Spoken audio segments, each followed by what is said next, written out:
Okay, so today I'm gonna try my hand at a little metal shaping here. So what I'm gonna do is, first off, I've got my stump all set up. I was gonna cut a piece of metal here with about a 10-inch blank. Not sure what this is. It's either 22 or it might be 18 gauge. I can't eyeball it and tell what it is, but it doesn't matter. Anyways, but I'm gonna make my bats first, or my metal shaping hammers first. Now the rule of thumb is, apparently for the larger ones, 16 inches for the hammerhead and whatever's left for the handle.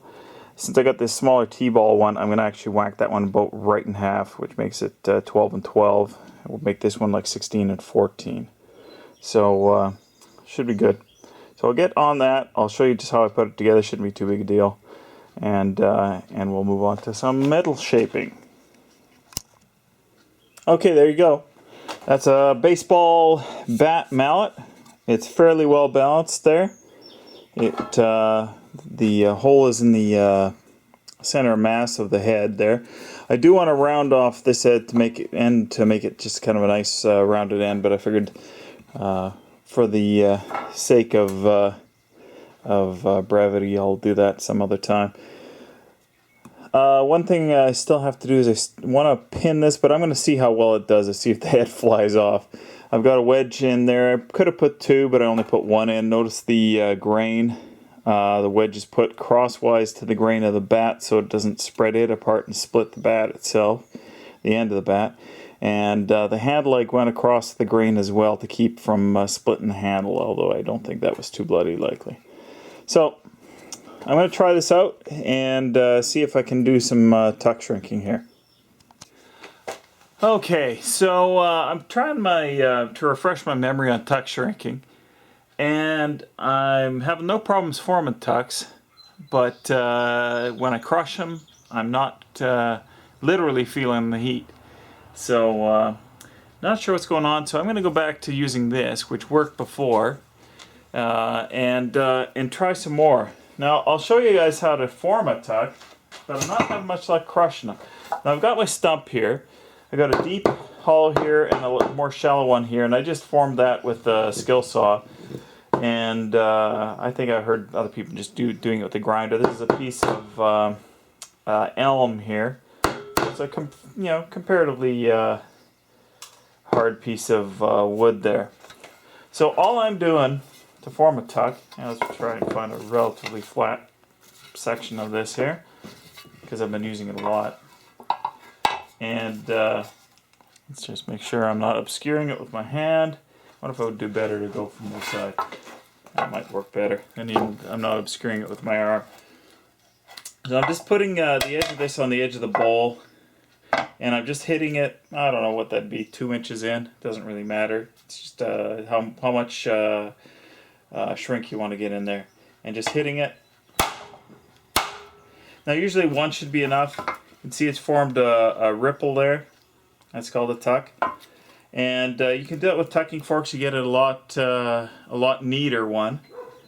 And then what you have to do is, in order to actually get it to actually shrink, is you have to trap that tuck. Because if you just pounded this out like that, in all likelihood you're just going to flatten it out. So you have to trap it, meaning that not giving it anywhere to go. And if I remember correctly, by the way, I am absolutely amateur here, you start at the top and work your way along the ripple. Now I've heard of people actually hitting it alternately exactly in the direction of the metal, because you're giving the metal no place to go but it to collapse on itself.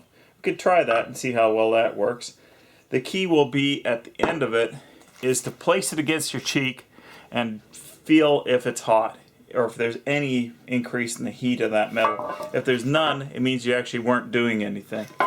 If you feel heat, then you actually have achieved some measure of shrinkage in that. So let's try this here.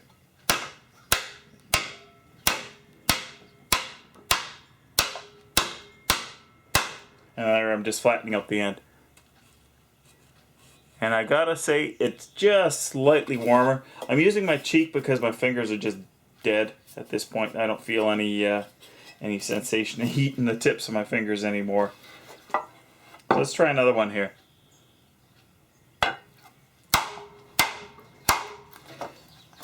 Just going to shape that a little bit to get a sharper tuck in.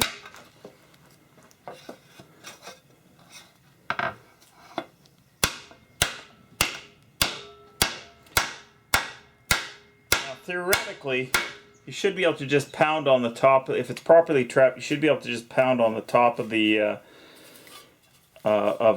tuck, and it'll collapse. And it does feel some heat. I think I'm just going to try some direct hits, and we'll go from there. Now, I had used this piece of metal for some clear coat testing, and so I've got all this stuff flaking off of it. So that's what's happening there, if you're wondering.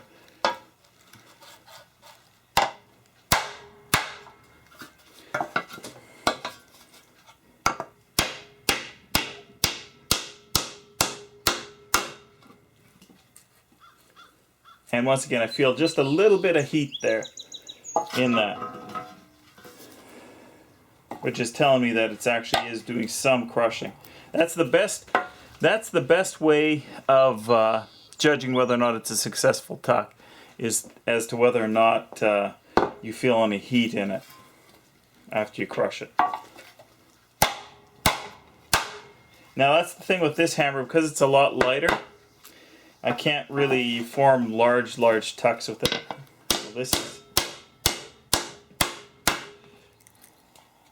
about as good as I'm going to get. And one important point about tuck shrinking is to make sure that you're not actually folding over the metal over top of itself. Once you do that, in all likelihood, it's going to crack at that point.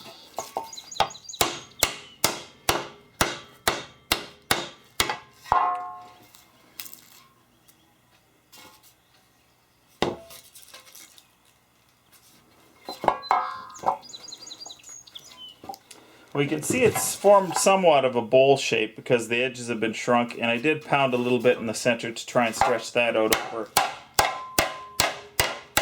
one of the holes in the stump.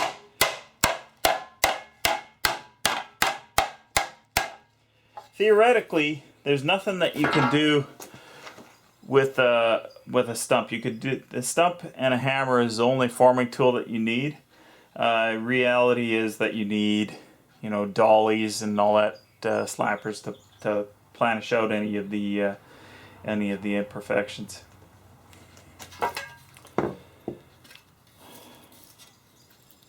Okay, I'm gonna turn this off and try some more and see if I can perfect my technique more so I can demonstrate it more. I might actually restart this. Well, I just finished moving some gravel and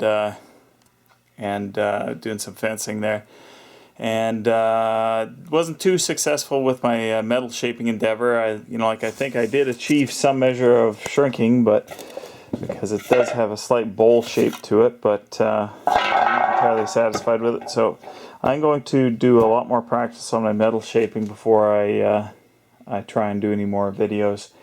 I thought I had it down how to do a tuck shrinking with a stump, but you know what? It's pretty damn hard. Slapper, way too big. I'm going to cut it back about this much. I still have to really finish polishing it. Got to cut about that much off the handle as well. Really want to cut or bend a Z into it, but I don't have a torch or anything hot enough to heat it enough.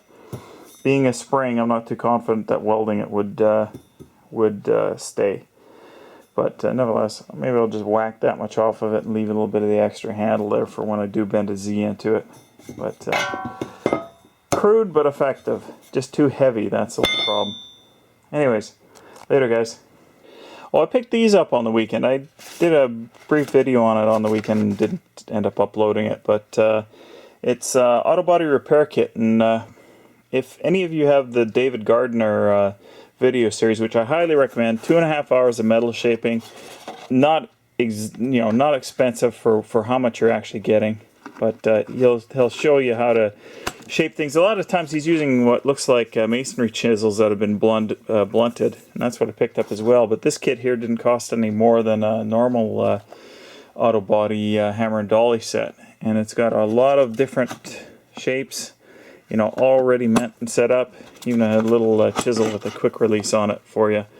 So I'm keen to try my hand at some embossing. There's what I would say is a planishing bit for that. I'm not sure how you'd use that without having something on the other side other than a dolly, but nevertheless, very interesting, or very useful, hopefully, and not particularly expensive, even if it doesn't prove to be that useful.